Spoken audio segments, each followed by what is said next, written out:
আজকে নিয়ে হাজির হয়ে গেছি এগ চিলি। এগ চিলিটা কিন্তু ডিমের অন্য অন্য রেসিপির থেকে দারুণ টেস্টফুল। এটা ফ্রায়েড রাইস, লুচি, পরোটা যে কোনো কিছুর সঙ্গেই কিন্তু দারুণ লাগে খেতে। আর বানানোটাও কিন্তু ভীষণ ইজি, বাড়িতেই এটা খুব ভালোভাবেই বানিয়ে নেওয়া যায়। চলুন তাহলে রেসিপিটা দেখে নেওয়া যাক। আমি প্রিয়াঙ্কা, আপনারা দেখছেন প্রিয়াঙ্কার রান্নাঘর। আর এই এগ চিলিটা বানানোর জন্য সবার প্রথমে আমাদের নিয়ে নিতে হবে এগ। আমি এখানে 4টে ডিম নিয়েছি, ডিমটাকে সেদ্ধ করে ছাড়িয়ে নিয়েছি। এবার একটা ছুরির সাহায্যে এরকমভাবে কেটে নিচ্ছি। একটা ডিমকে আমি 4 টুকরো করছি, আপনারা চাইলে 2 টুকরোও করতে পারেন। সব ডিমগুলোকে আমি এখানে কেটে নিয়েছি। এবার আর লাগবে আমার এই রান্নাটার জন্য ক্যাপসিকাম কুচি। পেঁয়াজটাকে আমি এরকম করে কেটে নিয়েছি, লঙ্কা কুচি, রসুন কুচি, আদা কুচি, আর tomato sauce, soya sauce, chilli sauce. এখানে একটা বাটিতে আমি নিয়ে নেব 2 চামচি কর্নফ্লাওয়ার, আর নিয়ে নেব 1.5 চামচি মতন ময়দা। নিয়ে এর মধ্যে দিয়ে দেবো গোলমরিচ গুঁড়ো, আর দিয়ে দেবো স্বাদ মতন নুন। দিয়ে এটাকে ভালো করে মিশিয়ে নিতে হবে। নিয়ে এখানে দিয়ে দেবো জল, অল্প অল্প করে জল দিয়ে একটা স্মুথ ব্যাটার রেডি করতে হবে। দেখুন আমি ব্যাটারটা রেডি করে ফেলেছি, ঠিক এরকম করলেই হয়ে যাবে। এবার ডিমগুলোকে নিয়ে নিয়েছি, এবার এই ব্যাটারের মধ্যে ডোবাতে হবে আর ভাজতে হবে। ডিমটার ওপরে একটা চামচির সাহায্যে এরকমভাবে ব্যাটারটাকে তুলে তুলে দিতে হবে, আলতো হাতেই করতে হবে এটা। কড়াইতে তেল গরম হয়ে গেছে, এবার ডিমগুলোকে একে একে ছেড়ে দেবো ওর মধ্যে।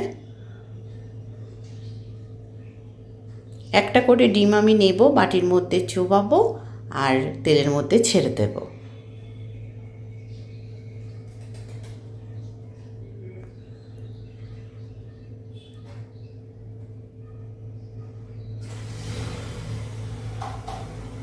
দেখুন এইভাবেই আমি সব ডিমগুলোকে এরকমভাবেই করে নেব।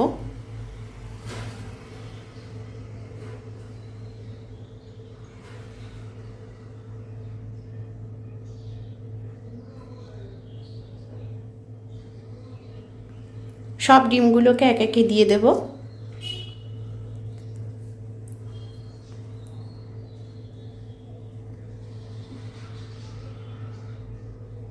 আমি সব ডিমগুলো দিয়ে দিয়েছি, এবার উল্টে পাল্টে ভালো করে ভেজে নেব।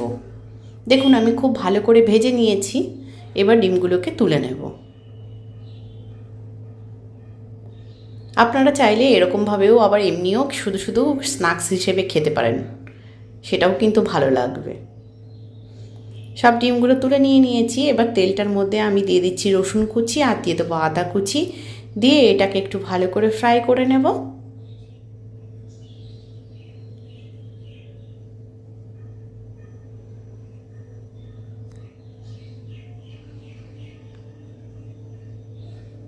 এটাকে আমি ফ্রাই করে নিয়েছি। এবার এর মধ্যে দিয়ে দেবো ক্যাপসিকাম কুচি আর পেঁয়াজ কুচি,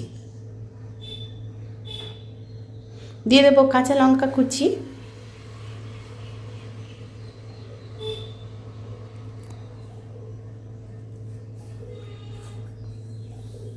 দিয়ে এগুলোকেও একটু ভেজে নেব।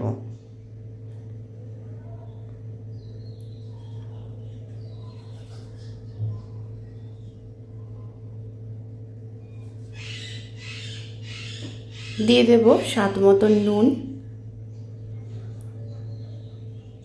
নুনটা আপনারা এখানে বুঝেই দেবেন, কারণ সয়া সস দিতে হবে, ওটাতেও একটু নুনের পরিমাণ থাকে। টমেটো সসটাকে দিয়ে দিলাম, এবার দিয়ে দিলাম সয়া সস। এবার দিয়ে দেবো একটু চিনি,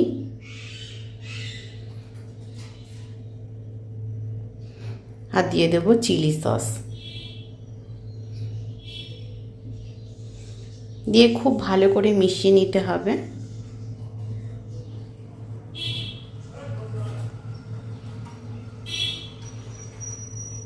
2-4 মিনিট ধরে নাড়াচাড়া করলেই হয়ে যাবে।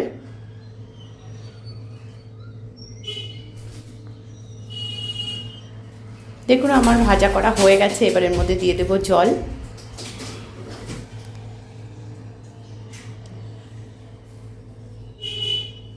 জলটা একটু ফুটে উঠেছে, এবার এর মধ্যে দিয়ে দিচ্ছি একটু কর্নফ্লাওয়ার।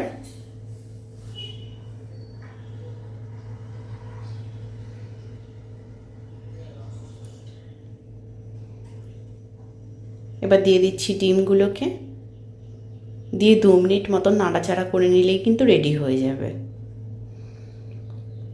ডিমটাকে দিয়ে 2 মিনিট মতন আমি হতে দেব।